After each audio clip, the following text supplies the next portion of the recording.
Oi, gente! Nessa segunda aula de hoje, eu gostaria de primeiro estar agradecendo as pessoas, as mensagens de carinho que eu recebi das pessoas e uma série de perguntas.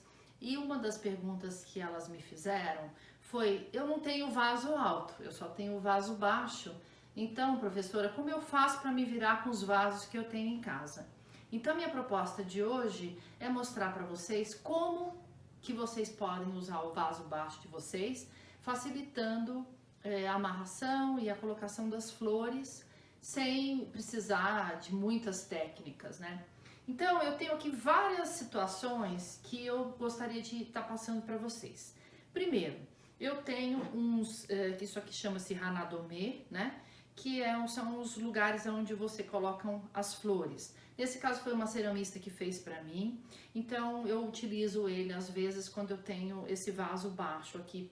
E se você for um ceramista e quiser estar reproduzindo esse tipo de material, é muito legal. Só precisa tomar cuidado com o peso de baixo, porque ele precisa ter um peso correspondente ao peso da flor que você vai colocar. Então eu tenho vários modelos desses aqui, que eu fui fazendo testes e fui fazendo. Tenho os vasos pequenos, né, que depois eu vou estar mostrando para vocês no arranjo como é que a gente faz para usar esses vasinhos pequenos num vaso de boca larga, né? E tenho uma outra possibilidade, que é a possibilidade da gente estar trabalhando com vasos com bocas um pouco mais largas, né, mais menores, que a gente possa fazer esse tipo de amarração. No caso aqui, eu usei o talinho dessa folha de rafes que eu vou utilizar para fazer o arranjo. Então, mas você pode colocar aquele palitinho de churrasco simples e ir fazendo esse tipo de amarração, tá? Cuidado só se o seu vaso é de cristal ou é de alguma coisa muito frágil, porque isso daqui costuma forçar essa parede e às vezes quebra o vaso. Então isso aqui é bom para um vaso de cerâmica, um vaso de uma coisa grossa, um barro ou algum vidro bem grosso. Você pode estar usando esse tipo de técnica. Por quê? Isso diminui o perímetro desse vaso, fazendo com que você coloque a flor e ela não caia. Então isso é uma técnica que eu utilizo também. E uma outra que eu acho uma técnica super legal, que é uma técnica que hoje a gente está podendo até usar, porque as lojas de construção estão abertas, é essa tela de pinteiro aqui, ó. É você comprar um pedacinho, acho que 20, 30 centímetros de tela de pinteiro, aí você pega essa tela, que ela não machuca, e faz isso aqui que eu fiz, olha. Coloca a pedra dentro, para dar o peso necessário que a gente precisa para colocar a flor. E aí eu coloco a tela enrolada nela e faço aquela amarração por trás, né, para não aparecer aqui no arranjo. E no caso desse arranjo, ele fica aqui, depois vocês vão dar uma olhadinha no fundo, ele tem um desenho e aí essa tela acabou acompanhando o desenho dessa cerâmica aqui que eu tenho. Não vou virar agora para vocês porque ela tá com água, mas depois no final vocês vão dar uma olhada. Aí, vamos começar por esse daqui, né, que já tá aqui comigo.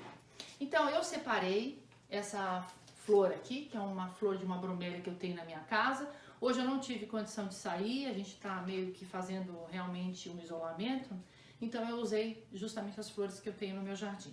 Então, isso aqui é uma bromélia que eu tenho, e aí nós vamos estar utilizando ela para fazer esse arranjo de hoje. Então, o que você tem que estar preocupado é que o seu hanadome, quer dizer, a sua base, ela tem que ser mais pesada do que os elementos que você vai utilizar, porque senão, na hora que você colocar as flores, elas vão cair, né? Então, nesse caso, eu coloquei a bromélia aqui e nós vamos finalizar com umas folhagens que eu tenho, que são rafes, que também eu peguei no meu jardim. Então, eu vou estar colocando umas folhagens de rafes para fazer esse acabamento da parte de trás da bromélia, para não parecer que ela nasceu aí sozinha. A gente vai estar usando aqui umas folhagens dessa rafes para fazer um acabamentozinho bem bonito e leve, para não pesar no hanadome, porque eu não usei muito peso nele. Esse hanadome ele tá com algumas pedras, então não dá para você fazer uma coisa muito pesada.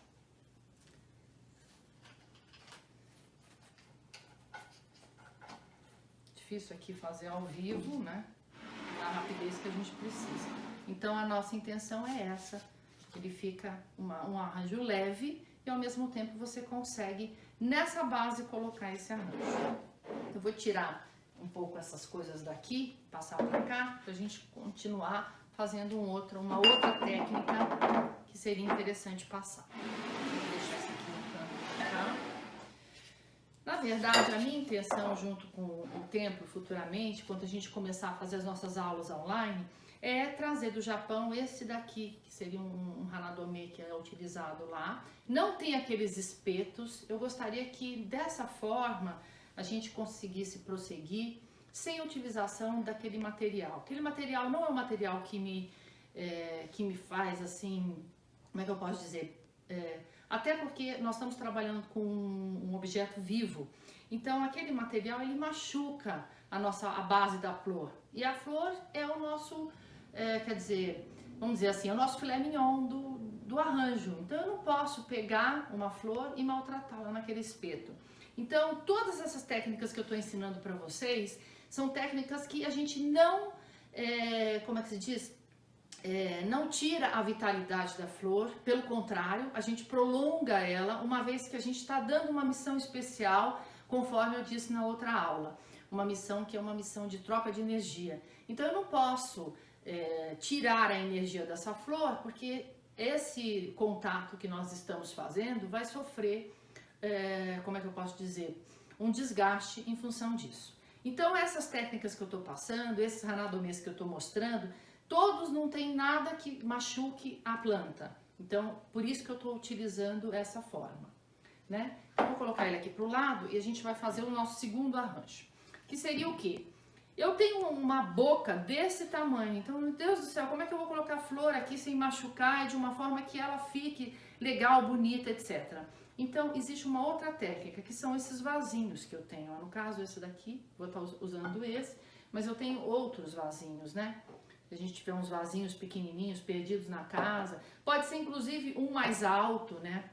Eu acho que essa criatividade, ela faz parte também de você acordar e pensar, o que eu vou colocar? Eu vou colocar esse com aquele, qual é a flor que eu vou tirar do meu jardim hoje? O que eu vou fazer para que isso fique de uma forma harmônica e que eu não, como é que eu posso dizer? Que eu sinta prazer em fazer.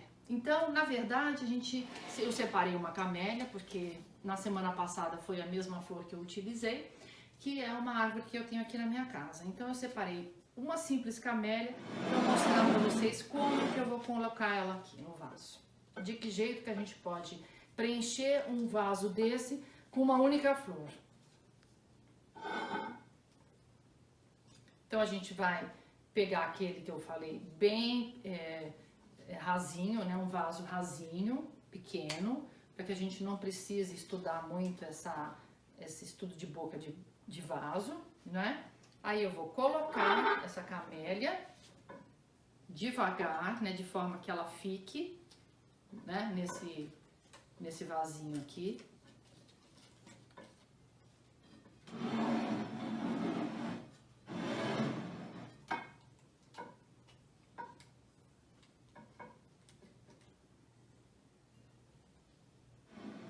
E esse daí seria o meu segundo arranjo de hoje, mostrando que é possível a gente usar de uma forma bem interessante e de uma forma prática num outro vaso que você tenha na tua casa, né?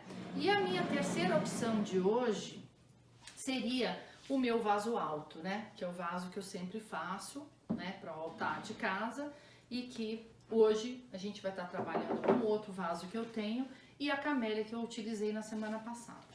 Eu já cortei a camélia do tamanho certinho do vaso, né, para facilitar, e agora eu vou colocá-las para você. Olha, gente, parece uma coisa complicada, mas é muito simples. É você abraçar, é você colocar, é você fluir a energia, é você deixar a sua criatividade rolar, é você brincar de fazer um quebra-cabeça, de utilizar as coisas que você tem dentro da sua casa e deste prazer fazer com que você tenha mais alegria, que tenha uma harmonia dentro da sua casa e que isso flua cada vez mais na tua vida para que você possa mudar a forma com que você enxerga as coisas, porque as coisas a gente não pode mudar, mas a forma com que a gente enxerga pode. Então, amanhã você vai sair por aí olhando as flores fora que tem em São Paulo, as árvores, os pássaros, e aí vai esquecer da cidade cosmopolita que a gente vive, que é uma cidade grande, com uma quantidade de asfalto muito grande, mas eu não enxergo isso, eu enxergo as flores, eu enxergo os pássaros, e é isso que eu gostaria de passar para vocês hoje. Na próxima semana a gente vai estar repetindo essa aula também, eu espero vê-los na próxima semana.